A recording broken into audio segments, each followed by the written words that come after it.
નમસ્કાર, ઇવનિંગ રિપોર્ટમાં આપનું સ્વાગત છે। હું છું પંકજ। પ્રધાનમંત્રી નરેન્દ્ર મોદી મોરબી પહોંચ્યા, જ્યાં તેમણે ઈજાગ્રસ્તો અને મૃતકોના પરિવારજનોને સાંત્વના પાઠવી, તેમને રૂબરૂ વાતચીત કરી હતી, રૂબરૂ મુલાકાતે પહોંચ્યા હતા। જે લોકો ઈજાગ્રસ્ત છે તેઓ મોરબી સિવિલ હોસ્પિટલમાં સારવાર લઈ રહ્યા છે, તેમની સાથે પણ તેમણે મુલાકાત કરી અને તેમના ખબર અંતર પૂછ્યા હતા।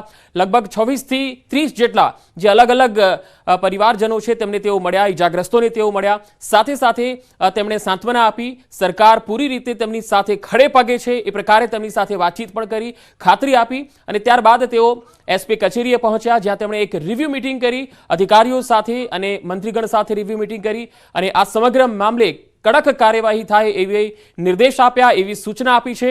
તમામ જે પરિવારજનો છે તેઓ આજે પ્રધાનમંત્રી જ્યારે રૂબરૂ તેમને મળવા આવ્યા ત્યારે તેમને જોઈને તેઓ હરખાયા હતા, કારણ કે આવા સમયમાં પ્રધાનમંત્રી તેમની સાથે છે એવી એક લાગણી તેમની સાથે ઊભી થઈ હતી। પ્રધાનમંત્રી નરેન્દ્ર મોદી મોરબીમાં આજે પહોંચ્યા। આજે સવારે તેમના બે કાર્યક્રમ હતા અને એક જાંબુઘોડા અને એક બાંસવાડા, આ બંને કાર્યક્રમ પતાવીને સીધા જ તેઓ મોરબી આવ્યા અને સીધા ઈજાગ્રસ્તો જે સિવિલ હોસ્પિટલમાં સારવાર લઈ રહ્યા છે તેમને તેઓ મળ્યા હતા।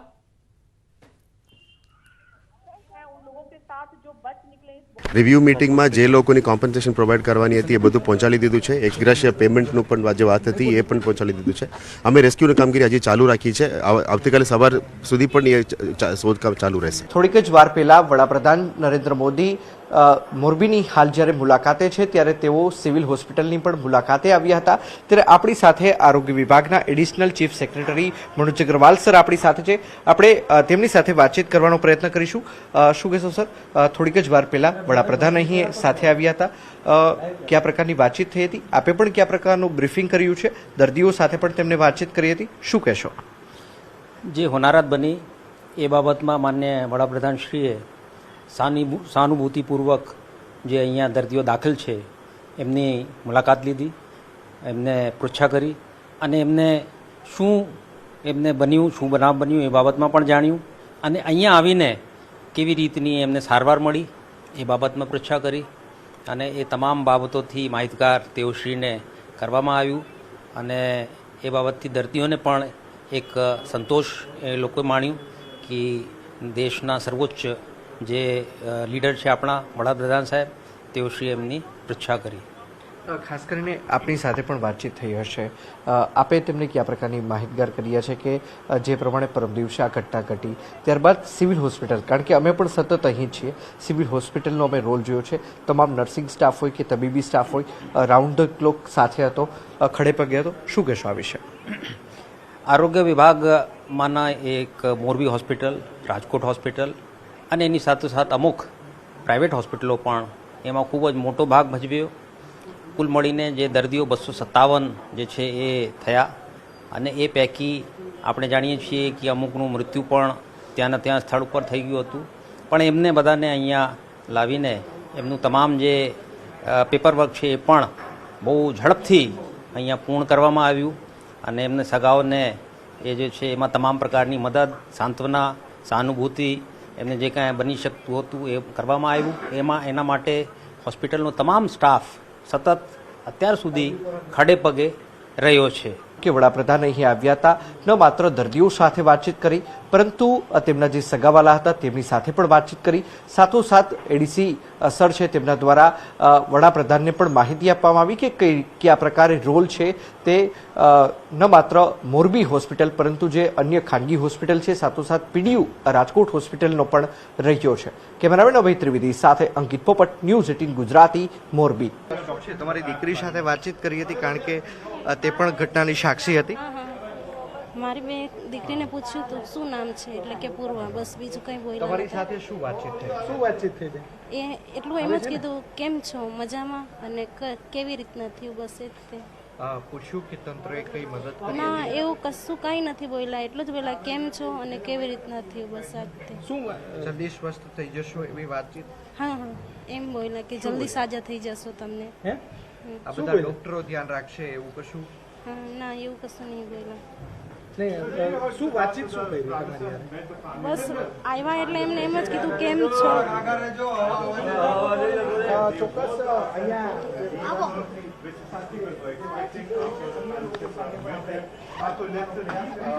તમારા પરિવારમાં કોણ કોણ હતું એવું પૂછ્યું? કેટલા લોકો ગયા હતા, કેવી રીતે ગયા હતા? ના, કોઈ એવું નહીં પૂછ્યું. તમને કેવું લાગ્યું છે વડાપ્રધાન તમારી પાસે આવ્યા, આવી રીતે એક પરિવારની રીતે આપને પૂછ્યું, શું કહેશો? સારું લાગ્યું. એવું લાગ્યું કે પ્રધાનમંત્રીએ આવીને તમને પૂછ્યું? એમને આવ્યા અને કેમ છો અને કઈ રીતના થયું બસે, અને મારા બેબીને પૂછ્યું કેમ છે, શું નામ છે. કેવું થાય છે પ્રધાનમંત્રી આવ્યું સારું, એમ કે આટલા મોટા માણસ અહીંયા આવીને આપણી પાસે પૂછે. અત્યાર સુધી કોઈ નેતા નથી આવ્યું, પહેલી વાર આવ્યું તમારી પાસે કોઈ? આ પહેલી વાર આવ્યા. એ કે સારું છે ને એટલું કીધું ને કેવી રીતના પડ્યા ને એટલું કીધું, બસ બીજું કાંઈ નથી કીધું. ખુશી થાય છે, ખુશી મળી રહી છે. क्या पूछा? पूछा पूछा कि ठीक ठाक है ऐसा बोला. और आपने क्या क्या बताया? हमने कहा अच्छा है, बढ़िया है, सब बढ़िया है. એક્સક્લુઝિવ વાતચીત આપણે કરી રહ્યા છે, જેમણે વડાપ્રધાન સાથે મુલાકાત કરી છે. શું નામ આપનું? અને વિપુલભાઈ Koradiya, Morbi paper mill association president. જી, પીએમ સાથે મળ્યા છો, શું વાતચીત થઈ? પીએમ સાથે મળ્યા અને પીએમ સાહેબે અહીંયાની પરિસ્થિતિનો બધો રિપોર્ટ લીધો છે અને જે પરિવાર હતભાગી પરિવાર છે તેમને મુલાકાત માટેનો અત્યારે સમય આપ્યો છે અને એસપી ઓફિસે એમને મળવા માટે બધાને બોલાવ્યા છે. જી, પીએમ સાથે આપની મુલાકાત થઈ. પીએમ થોડા જે ભાવુક પણ જોવા મળ્યા છે, કારણ કે 134થી વધુ લોકો મોતને ભેટ્યા છે આ દુર્ઘટનામાં, અને અલગ અલગ તબક્કાના લોકો સાથે પીએમએ મુલાકાત કરી, જેમાંથી આપ પણ એક હતા. જે આ એક્સક્લુઝિવ વાતચીત ફક્ત ને ફક્ત ન્યૂઝ 18 ગુજરાતી સાથે થઈ રહી છે અને આપણી સાથે આ વાતચીત કરી રહ્યા છે. પેપર મિલ તરફથી આપ છો, બિઝનેસને લઈને કોઈ વાતચીત કરી કે પછી કઈ રીતે મદદરૂપ થયા અહીંયા મોરબીના લોકો, શું વાતચીત પીએમની મુલાકાતમાં? અમારા એસોસિએશન તરફથી જે તે સમયે દુર્ઘટના બની એના અડધો કલાકમાં અમારા એસોસિએશનમાંથી 50થી 60 મેમ્બર લઈ અને અમે તરત જ બચાવ કામગીરીમાં સંપૂર્ણપણે જોડાઈ ગયા હતા. રાતના 3 વાગ્યા સુધી અમે સંપૂર્ણ કામગીરીમાં સહયોગ આપ્યો છું. જી, તો પીએમની એ વાતથી પણ અવગત કરવામાં આવ્યા હશે? હા, 100% અવગત કરવામાં આવ્યા છે. જી, પીએમએ કદાચ એ વાતને લઈને થોડી સાંત્વના અનુભવી હશે, એક રાહત અનુભવી હશે કે મોરબીના લોકો જ્યારે પણ કંઈ મોટી હોનારત હોય, કંઈ પણ હોય તો આગળ આવીને કામ કરતા હોય છે. હા, બરોબર છે. બહુ સરસ રીતે પીએમ સાહેબે અમને કીધું કે તમારો ખૂબ ખૂબ ધન્યવાદ, તમે લોકો અહીંયાની મોરબીની પબ્લિકે આટલી જાગૃતતા દાખવી અને આ સૌથી દુઃખદ દુર્ઘટના છે એમાં તમે મોરબીની લોકલ પબ્લિકે જે જાગૃતતા દાખવી અને સહયોગ આપ્યો છે એના માટે અમારો બધાનો આભાર વ્યક્ત કર્યો છે. અચ્છા, પેપર મિલ તરફથી કઈ રીતે સહયોગ પૂરો પાડવામાં આવ્યો છે જે દુર્ઘટનાગ્રસ્ત થયા હતા, આખી જે ઘટના બની ત્યારે? અમારા એસોસિએશન તરફથી 50થી 60 તરવૈયા લઈ અને તરવૈયા પ્લસ માણસો બધા બચાવ કામગીરીમાં રાતના 3 વાગ્યા સુધી લાગેલા હતા. જી, અને પીએમને પણ આ વાત આપે કરી? હા, કરી છે મેં. બિલકુલ. શું નામ આપનું ફરીથી કહેશો? Vipul Koradiya, paper mill association president, Morbi. જી, તો આપે જોયું કે સીધી વાતચીત પીએમ નરેન્દ્ર મોદી થોડી ક્ષણો પહેલા જ તેમને મળ્યા હતા, પેપર મિલ એસોસિએશનને તેઓ મળ્યા હતા અને તેમને પણ વાતચીત કરવામાં આવી છે કે જે રીતે તેઓ તેમને મળ્યા હતા અને જે રીતે સહાય કરવામાં આવી હતી એસોસિએશન તરફથી, કારણ કે જે મોરબી છે એ બિઝનેસ હબ પણ કહેવામાં આવે છે અને બિઝનેસ હબ તરફથી પણ, એટલે કોઈ પણ બિઝનેસમેન હોય, જ્યારે પણ કોઈ હોનારત હોય તો હંમેશા તેઓ આગળ આવીને સેવા કાર્યમાં રહેતા હોય છે. બીજી શું વાત છે? અત્યારે અમને સૌથી પહેલાં ન્યૂઝ 18 તરફથી મળ્યા હતા અને ન્યૂઝ 18 આવી હર હંમેશ બાબતોમાં સૌથી આગળ મોરબીની અંદર હોય છે, એ મારે એટલું જ કહેવું છે. અને એના તરફથી અમને ન્યૂઝ મળ્યા એટલે અમે તરત જ બધા સેવામાં લાગી ગયા છે. આમાં ceramic industries, paper mill industries, polypack industries, બધી જ ઇન્ડસ્ટ્રીઓના પ્રેસિડેન્ટનો મેસેજ મળતા જ બધા જ ઇન્ડસ્ટ્રી તરફથી સહયોગ પૂરો મળેલો છે. જી, અંતમાં ફરી એક વખત આપણે એ જ પૂછીશ કે પીએમના એ શબ્દો શું હતા જ્યારે આપની સાથે મુલાકાત થઈ? પીએમ સાહેબને બહુ દુઃખદ ઘટના છે અને તમારો બધાનો સારો સહયોગ મળ્યો છે અને આ દુર્ઘટનાની અંદર તમે જેટલી ઝડપથી હેલ્પ આપી છે અને તંત્રને પણ અમારા તરફથી જે મદદ મળી છે એનાથી બચાવ કામગીરી સારી રહી છે. પીએમ સાહેબનું એવું કહેવાનું થયું છે. બિલકુલ. આપની સાથે કોણ કોણ હતું? મારી સાથે કિરીટભાઈ ઓગણજા હતા, જે સિરામિક એસોસિએશનના પ્રેસિડેન્ટ છે, મુકેશભાઈ કુંડારિયા હતા, દિલુભાઈ જાડેજા સોલ્ટ એસોસિએશનના પ્રમુખ હતા અને બધા જ પ્રમુખો અમારી સાથે જ હતા. બિલકુલ. તો જે બિઝનેસ માટે મોરબી જાણીતું છે, તમામના જે પ્રમુખો છે તેમની સાથે પીએમ નરેન્દ્ર મોદીએ મુલાકાત કરી છે. આવે કે આ જે વર્ક થયું તો એની અંદર આપણને મુખ્યત્વે જે પ્રકારે માહિતી દેખાય છે અને જે પ્રકારના વિડીયોઝ આપણે જોયા એના ઉપરથી આપણને એવું લાગે છે કે આ બ્રિજના રિનોવેશનની અંદર જે પણ 2 કરોડનો ખર્ચો થવામાં કર્યો છે એ બ્રિજની ડેક પેનલ્સ એટલે કે જેમાં લોકો ચાલે છે એ પાર્ટની અંદર એલ્યુમિનિયમના બીમ્સ 4 બીમ્સ મૂકવામાં આવ્યા હતા અને એના ઉપર એલ્યુમિનિયમની પ્લેટ ફિક્સ કરવામાં આવી હતી. એટલે બેઝિકલી જે વુડન સ્ટ્રક્ચર હતું, લાકડાનું સ્ટ્રક્ચર હતું, જે ડ્યુરેબલ નહોતું અને જે હવે આઉટ ઓફ ડેટ થઈ ગયું છે, તો એના બદલામાં એલ્યુમિનિયમ સેક્શન્સને આપણે યુઝ કરેલા છે અને એ એલ્યુમિનિયમ સેક્શન્સથી આખો ડેક જે છે એ સ્ટેબલ થઈ ગયો છે. પરંતુ એ સિવાયના જે કોમ્પોનન્ટ છે એના વિશે કોઈ પણ પ્રકારની રિટ્રોફિટિંગ થયું હોય. સામાન્ય રીતે રિટ્રોફિટિંગ અને રિપેર વચ્ચેનો ડિફરન્સ એ છે કે રિપેરની અંદર જે તૂટ્યું ફૂટ્યું હોય એને આપણે ખાલી ફરી રિપેર કરી દઈએ છીએ, જ્યારે રિટ્રોફિટિંગની અંદર એ ફ્યુચર ફોર્સિસ એટલે ફ્યુચરમાં અર્થક્વેક આવે, ફ્યુચરમાં વધારે લોકો એના ઉપર આવે, તો એ બધા માટે આપણે એને પ્રૂફ બનાવીએ છીએ. તો એ પ્રકારનું કોઈ કામ થયું હોય એવું અત્યારની જે માહિતી આવે છે એમાં કંઈ દેખાતું નથી. કેબલનું કોઈ ડિટેલ ઇન્વેસ્ટિગેશન થયું હોય અથવા તો ટાવરનું કોઈ સ્ટ્રક્ચરલ રિપેરિંગ થયું હોય અથવા તો સસ્પેન્ડર્સ બદલ્યા હોય એના, આ પ્રકારની કોઈ માહિતી આપણને દેખાતી નથી. હવે અન્ય સમાચારો પર નજર કરીએ. મહેસાણામાં બસમાંથી ઉતરતા એક મહિલાનું મૃત્યુ થઈ ગયું. એક મહત્વપૂર્ણ ખબર મહેસાણાથી આવી રહી છે. પાલવાસણા ચોક પાસેનો આ બનાવ છે. બસમાંથી ઉતરતા એક મહિલાનું મૃત્યુ થઈ ગયું. મહેસાણાના પાલવાસણા ચોકડી પાસે આ બનાવ બન્યો હતો. બસમાંથી નીચે ઉતરતા સમયે આ મહિલા નીચે પટકાઈ અને મહિલાના માથાના ભાગે ઈજા પહોંચી છે અને તેનું મૃત્યુ થઈ ગયું. સિટી બસ નંબર 8ના ચાલક સામે ફરિયાદ નોંધાઈ છે. તો જે દ્રશ્યો આવ્યા છે આપ જોઈ શકો છો કઈ રીતે આખો આ બનાવ બન્યો. બસમાંથી ઉતરતી વખતે આ મહિલા નીચે પટકાઈ અને તેનું મૃત્યુ થયું. બસમાંથી નીચે ઉતરતા સમયે આ મહિલા નીચે પટકાઈ ગઈ અને માથાના ભાગે તેને ગંભીર ઈજા થઈ. સિટી બસ નંબર 8ના ચાલક સામે ફરિયાદ થઈ છે.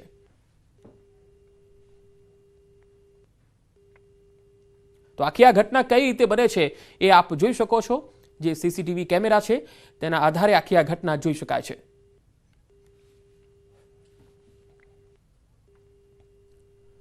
વાત સુરતની. સુરતમાં નાની બાળકીઓ સાથે અવારનવાર દુષ્કર્મની ઘટનાઓ વધી રહી છે. સુરતને આવી ઘટનાઓ હચમચાવતી રહી છે.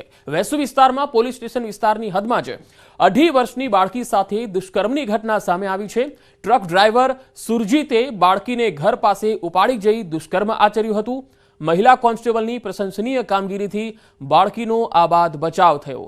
ઈજાગ્રસ્ત હાલતમાં બાળકીને સારવાર માટે હોસ્પિટલમાં ખસેડવામાં આવી. ઘટનાની જાણ થતાં જ પોલીસે આરોપીની ધરપકડ કરી અને કાયદેસરની કાર્યવાહી હાથ ધરી છે. દુષ્કર્મના ગુનામાં આરોપી વિરુદ્ધ 6 દિવસમાં ચાર્જશીટ કરવામાં આવશે.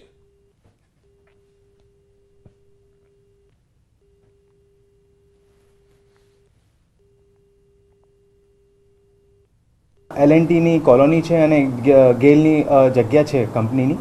ત્યાં એક અવાવરું જગ્યા ઉપર જે છે વાહન પ્રમાણે વર્ણન જે કરેલ હતું એ વાહન ત્યાં વિધિન હાફ એન અવર જે છે ઇન્સિડન્ટના મળી આવેલ અને ત્યાં જે છે આરોપી પણ સાથે અને જે બાળકી હતી એ વાહનમાં મળી આવેલ. તાત્કાલિક જે છે મહિલા કોન્સ્ટેબલ આ જે ગંભીર બનાવ બનેલ હતો એમાં બાળકીને સારવાર આપવા માટે સિવિલ હોસ્પિટલ લઈ ગયા. આરોપી છે એમનું નામ છે શુભદીપ બાલકિશન. એ દેવરિયા યુપીનો રહેવાસી છે અને ડ્રાઇવિંગ સાથે જોડાયેલો છે. અને આ જે બનાવ બનેલ છે એમાં પોલીસે જે એફઆઈઆર દાખલ કરેલ છે એમાં આઈપીસી કલમ 363, 365, 376 અને પોક્સોની કલમ હેઠળ જે છે ગુનો દાખલ કરેલ છે. સુરતનો સૌથી પોસ્ટ ગણાતા વેસુ વિસ્તારમાં દિવાળી પહેલાં જ વેસુ પોલીસ સ્ટેશનનું ઉદ્ઘાટન કરવામાં આવ્યું હતું. જો કે આ પોલીસ સ્ટેશનમાં બીજો ગુનો દાખલ થયો છે. આરોપીની ધરપકડ કરી લેવામાં આવી છે. કહી શકાય કે પોલીસ સ્ટેશનની શરૂઆતથી 2 જ ગુના દાખલ થયા. બંને ગુના ડિટેક્ટ છે, પણ સૌથી મહત્ત્વની વાત છે કે બંને ગુના બળાત્કારને લગતા છે. પ્રથમ ગુનામાં 3 વર્ષીય બાળકીનું અપહરણ બાદ દુષ્કર્મ આચરે પહેલાં જ બાળકીનો બચાવ સાથે આરોપીની ધરપકડ કરવામાં આવી હતી. જ્યારે બીજો ગુનો જે છે તે પણ 2.5 વર્ષની બાળકીનું ગઈકાલે મોડી રાત્રે ઘર નજીકથી ટ્રક ડ્રાઈવર દ્વારા અપહરણ કરવામાં આવ્યું હતું અને અવાવરું જગ્યા પર લઈ જાય તેની સાથે દુષ્કર્મ આચરવામાં આવી રહ્યું હતું. જો કે પોલીસની પીસીઆર પહોંચી જતાં આરોપીની ધરપકડ થઈ છે, પણ બાળકીને જે પ્રકારે ઈજાના નિશાન મળ્યા છે એટલે કે બંને ગુના બળાત્કારના છે. એકમાં બાળકીનો બચાવ થયો છે જ્યારે બીજામાં બાળકી પીખાઈ ગઈ છે. બંને ગુનામાં આરોપીની ધરપકડ કરી લેવામાં આવી છે. સુરત પોલીસ કમિશનર જો વાત કરે કે શહેરમાં ગુનાખોરી ઘટી રહી છે તો ચોક્કસ ગુનાખોરી ઘટી રહી છે, પણ બાળકીઓ સાથે દુષ્કર્મની ઘટના સતત સામે આવી રહી છે. તેને લઈને પોલીસની કામગીરી પર ચોક્કસ એક સવાલ ઊભો થયેલો જોવા મળે છે. કેમેરામેન અક્ષય વાડેર સાથે Kirtesh Patel, news 18 Gujarati, Surat. Welcome back. છેલ્લા 3 દિવસથી હિબકે ચડેલા મોરબીને સાંત્વના આપવા ખુદ પ્રધાનમંત્રી નરેન્દ્ર મોદી મોરબી પહોંચ્યા. પ્રધાનમંત્રી મોદી મચ્છુ કિનારે જે પુલ તૂટ્યો હતો ત્યાં પહોંચ્યા હતા અને તેમણે ટ્વીટ પણ કર્યું છે આ અંગે, જ્યાં ગૃહ રાજ્યમંત્રી હર્ષ સંઘવીએ તેમને આખી ઘટનાની માહિતી આપી હતી. પ્રધાનમંત્રી મોદી આ હોનારતમાં લોકોના જીવ બચાવનાર કર્મચારીઓને ભૂલ્યા ન હતા અને તેમની સાથે રેસ્ક્યુ ઓપરેશનની પણ માહિતી મેળવી હતી. પ્રધાનમંત્રી મોદી ત્યાંથી સીધા જ હોસ્પિટલ પહોંચી ગયા, જ્યાં પીડિતો સાથે તેમણે સંવાદ કરી, વાતચીત કરી, તેમને સાંત્વના આપી. પ્રધાનમંત્રી મોદી તેમના ખબર અંતર પૂછી અને સાંત્વના પાઠવી. સાથે જ તેમણે તમામ મદદ કરવાનો ભરોસો પણ વ્યક્ત કર્યો. પ્રધાનમંત્રી મોદીએ એ પરિવારો સાથે પણ મુલાકાત કરી. તો અલગ અલગ તસવીરોમાં અમે આપને બતાવી રહ્યા છીએ. પ્રધાનમંત્રી નરેન્દ્ર મોદી, પહેલી તસવીરમાં આપ જોઈ શકો છો કે જે ઘટના છે એ ઘટનાનું તેમણે જે દુર્ઘટના સ્થળ છે તેનું પણ નિરીક્ષણ કર્યું હતું. કઈ રીતે આખી આ ઘટના બની હતી, ગૃહ રાજ્યમંત્રી હર્ષ સંઘવી તેમણે આ સમગ્ર બાબતે સમજાવટથી માહિતી આપી રહ્યા છે. બીજી તસવીરમાં આપ જોઈ શકો છો જેમાં અન્ય અધિકારીઓ સાથે તેઓ વાતચીત કરી રહ્યા છે, બચાવ કર્મીઓને તેઓ મળ્યા. ત્રીજી તસવીરમાં પીડિતો સાથે તેમણે મુલાકાત કરી. સિવિલ હોસ્પિટલમાં જેઓ સારવાર લઈ રહ્યા છે તેમને પણ તેઓ મળ્યા અને જેમણે પોતાના સ્વજન ગુમાવ્યા છે એવા પરિવારજનોને પણ મળ્યા. મૃતક પરિવારોને મળીને તેમણે સાંત્વના પાઠવી હતી. અને છેલ્લી તસવીર જે છે એ રિવ્યુ બેઠકની છે, કારણ કે જ્યારે પીડિતોને મળ્યા બાદ તેઓ સીધા એસપી કચેરીએ પહોંચ્યા હતા. અહીંયા તેમણે એક રિવ્યુ બેઠક કરી હતી.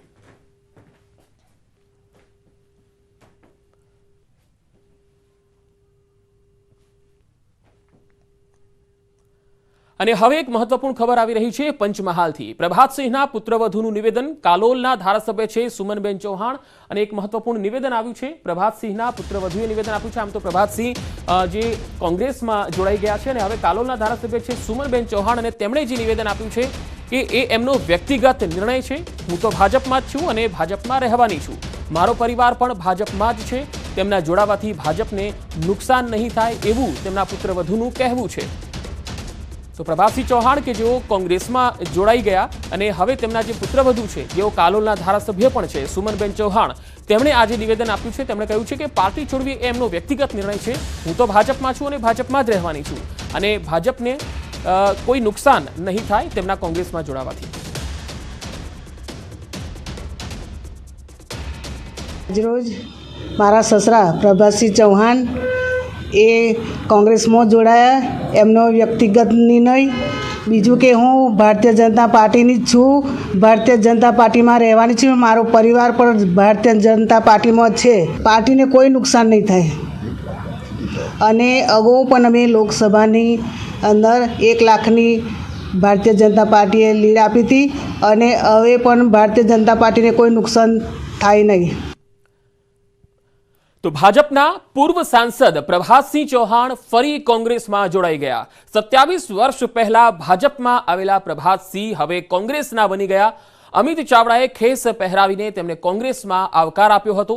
હજુ 3 દિવસ પહેલા સેન્સ પ્રક્રિયા દરમિયાન પ્રભાતસિંહ ભાજપમાંથી ટિકિટ માંગતા હતા અને ફાગવેલ પરિવર્તન યાત્રામાં તેઓ જોડાયા અને ભાજપના પૂર્વ સાંસદ તરીકે તેઓ ત્યાં એ યાત્રામાં હતા. અને કોંગ્રેસ મહામંત્રી મોહન પ્રકાશ અને પૂર્વ અધ્યક્ષ અમિત ચાવડાએ આજે તેમને ખેસ પહેરાવીને કોંગ્રેસમાં આવકાર આપ્યો, તેમનું સ્વાગત કર્યું અને કોંગ્રેસમાં સામેલ કર્યા. આ ભાજપના કદ્દાવર જે નેતા છે પ્રભાતસિંહ અને તેઓ હવે કોંગ્રેસમાં જોડાયા છે. ત્યારે પંચમહાલના રાજકારણમાં પણ ગરમાવો આવ્યો છે. 5 વખત ધારાસભ્ય તેઓ રહી ચૂક્યા છે. 2009 અને 2014માં પંચમહાલના સાંસદ રહ્યા. 2 વખત કોંગ્રેસમાંથી ધારાસભ્ય રહ્યા. 1995માં કોંગ્રેસ છોડીને ભાજપમાં જોડાયા. ભાજપની ટિકિટ પર 3 વખત ધારાસભ્ય રહ્યા. 3 વખત રાજ્યના મંત્રી રહી ચૂક્યા છે અને 2007માં ગોધરાથી હાર્યા હતા. ટિકિટ નહીં મળવાને લઈને પણ તેઓ નારાજ ચાલી રહ્યા હતા. 2017માં પણ પત્નીને ટિકિટ ન મળતા નારાજગી જોવા મળી હતી.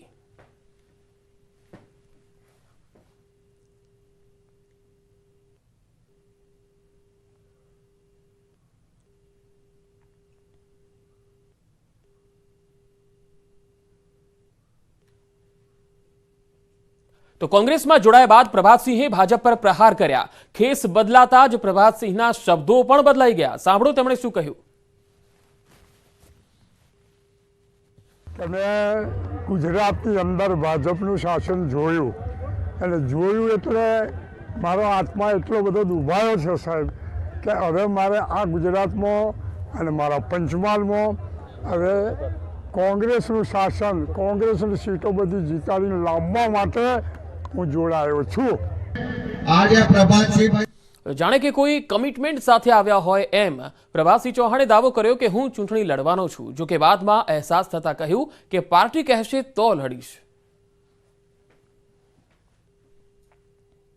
કોણ તમારા પરિવારમાંથી ઊભું રહેવાનું છે, ટિકિટ મળવાની છે, એવું કઈ છે? ના, કોઈ નથી. હું પોતે છું. આપ પોતે વિધાનસભા ચૂંટણી લડશો કે કેમ? હા, લડીશું. પાર્ટી કહેશે તમે લડવાનું તો લડવાનું. કઈ સીટ ઉપરથી લડશો? પાર્ટી કહેશે તારે લડીશ. કાલોલ છે, ગોધરા છે. તો પુત્રવધુને ભાજપમાંથી ટિકિટ નહીં મળે એવો દાવો પ્રભાસસિંહે કર્યો. સાથે જ હુંકાર કર્યો કે હું કોંગ્રેસને બેઠી કરવા આવ્યો છું અને બેઠી કરીને જ રહીશ. પુત્રવધુને ભાજપમાંથી ટિકિટની ક્યાંક ના પાડી? નહીં મળવાની, નથી મળવાની. નથી મળવાની. એના કારણે તમે જોડાયા? ના ના ના ના, એટલા માટે નહીં. હું તો મારા દિલથી જોડાયો છું. અહીંયા કોંગ્રેસને બેઠી કરવા માટે જોડાયો છું ને બેઠી કરીને રહીશ. હા. તો પ્રભાસસિંહ ચૌહાણ પર બોલ્યા જગદીશ ઠાકોર. આવનારા સમયમાં અનેક નેતાઓ જોડાશે. ભાજપથી કંટાળીને લોકો કોંગ્રેસમાં જોડાઈ રહ્યા છે. સામાજિક આગેવાનો પણ કોંગ્રેસમાં જોડાશે. દિવસોમાં પણ ઘણા બધા જોડાશે. રાજકીય પૃષ્ઠભૂમિ જેની તૈયાર છે અને જે લોકો કહી રહ્યા છે કોંગ્રેસ તૂટી રહી છે, આપ દરરોજ જોઈ રહ્યા છો કે ભારતીય જનતા પાર્ટીથી હારી થાકી અને ભારતીય જનતા પાર્ટી છોડી રહ્યા છે. બનાસકાંઠાના પાલનપુરના કાણોદરથી કોંગ્રેસની યાત્રા નીકળી. કોંગ્રેસની પરિવર્તન સંકલ્પ યાત્રાનો આજે શુભારંભ થયો. કોંગ્રેસના પ્રદેશ અધ્યક્ષ જગદીશ ઠાકોરે નિવેદન આપ્યું. ગુજરાતમાંથી 5 ઝોનમાં સંકલ્પ યાત્રા નીકળી. વડગામમાંથી ઉત્તર ગુજરાતની પરિવર્તન યાત્રા નીકળી. 2022ની તૈયારીના ભાગરૂપે આખરી તબક્કામાં અમારે જે કામગીરી કરવાની છે એ કામગીરી લઈ અને આજે કોંગ્રેસની વડગામમાંથી ઉત્તર ગુજરાતની યાત્રાનો શુભારંભ કરી રહ્યા છે. વિધાનસભાની ચૂંટણીની જાહેરાત પહેલા રાજકીય પક્ષો જોરશોરથી પ્રચારમાં જોડાયા છે. ત્યારે કોંગ્રેસની પરિવર્તન સંકલ્પ યાત્રાની પ્રથમ જ્યોતિર્લિંગ સોમનાથથી આજે શુભારંભ થયો. આ યાત્રા ગુજરાતના 5 ઝોનમાં ફરશે. કોંગ્રેસની સોમનાથથી ભાવનગરની યાત્રામાં અર્જુન મોઢવાડિયા, અંબરીશ ડેર જોડાયા. આ યાત્રા ગુજરાતની તમામ 182 બેઠકો પર ચાલશે અને કોંગ્રેસની આ યાત્રા મોરબી હોનારતના લીધે એક દિવસ મોકૂફ રહી હતી.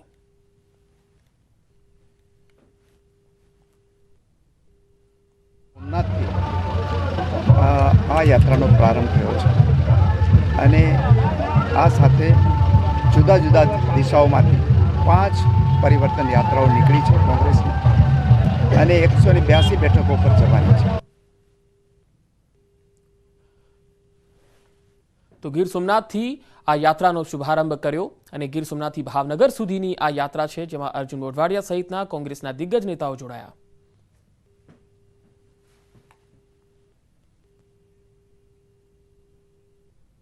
તો યાત્રા પહેલા માં અંબાના શરણે પહોંચ્યા કોંગ્રેસના દિગ્ગજ નેતાઓ. ભરતસિંહ સોલંકીએ માં અંબાના આશીર્વાદ લીધા. આજથી કોંગ્રેસની પરિવર્તન સંકલ્પ યાત્રા વડગામના કાણોદરથી શરૂ થઈ અને ઉત્તર ઝોનની આ યાત્રા છે જે અહીંથી શરૂ થઈ. કોંગ્રેસની સંકલ્પ યાત્રા 5 ઝોનમાં ફરશે. ભરતસિંહ સોલંકી અંબાજીમાં માં અંબાના ચરણોમાં શીશ ઝુકાવ્યું અને ત્યાંથી તેમણે આ યાત્રા જે છે એ શરૂ કરી હતી. મોરબી દુર્ઘટનાને લઈને પરિવર્તન યાત્રા મોકૂફ રાખવામાં આવી હતી અને હવે આ યાત્રા આજથી શરૂ થઈ છે. પૂર્ણ ઘટના અઘટિત અને દુઃખી ઘટનાના કારણે અમારી જે પરિવર્તન સંકલ્પ યાત્રા હતી મોકૂફ રાખી હતી એ આજે અમે ઉત્તર ગુજરાતની આ યાત્રા કાણોદર વડગામથી શરૂ કરવા જઈ રહ્યા છીએ, જે ઉત્તર ગુજરાતમાં ફરશે અને 125 બેઠકોની આશા સાથે મા અંબેના ચરણમાં માથું ટેકવી અને અમે નીકળ્યા છીએ. બનાસકાંઠાની દિયોદર પૂર્ણિમા સોસાયટી પાસેથી મોટરસાયકલની ઉઠાંતરી કરવાની ઘટના સામે આવી. ગઈ રાત્રે એક ગઠિયો મોટરસાયકલની ઉઠાંતરી કરતો સીસીટીવીમાં કેદ થયો હતો. જેમાં એક મોટરસાયકલની ઉઠાંતરી કરી આ ગઠિયો ફરાર થતો જોઈ શકાય છે. દિયોદર પોલીસ સ્ટેશન ખાતે લેખિતમાં રજૂઆત કરવામાં આવી હતી.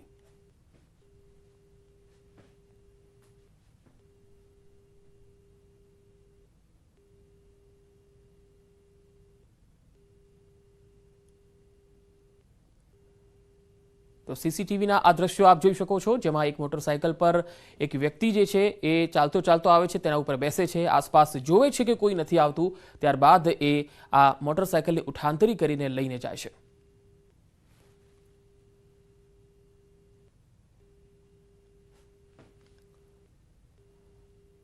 મહેસાણામાં સાગરદાણના ભાવમાં વધારો થયો છે. દૂધસાગર ડેરીએ સાગરદાણના ભાવમાં વધારો કર્યો છે. પ્રતિ બોરીએ 100 રૂપિયાનો વધારો કર્યો છે. હવે પ્રતિ બોરી 1500 બદલે 1600 આપવા પડશે. આજથી નવો ભાવ વધારો અમલી થશે. તો દૂધસાગર ડેરીએ સાગરદાણના ભાવ વધાર્યા છે. પ્રતિ બોરી 100 રૂપિયા ભાવ વધાર્યા છે. હવે પ્રતિ બોરી 1500ના બદલે 1600 રૂપિયામાં પડશે અને આ નવો ભાવ આજથી જ લાગુ થઈ ગયો છે.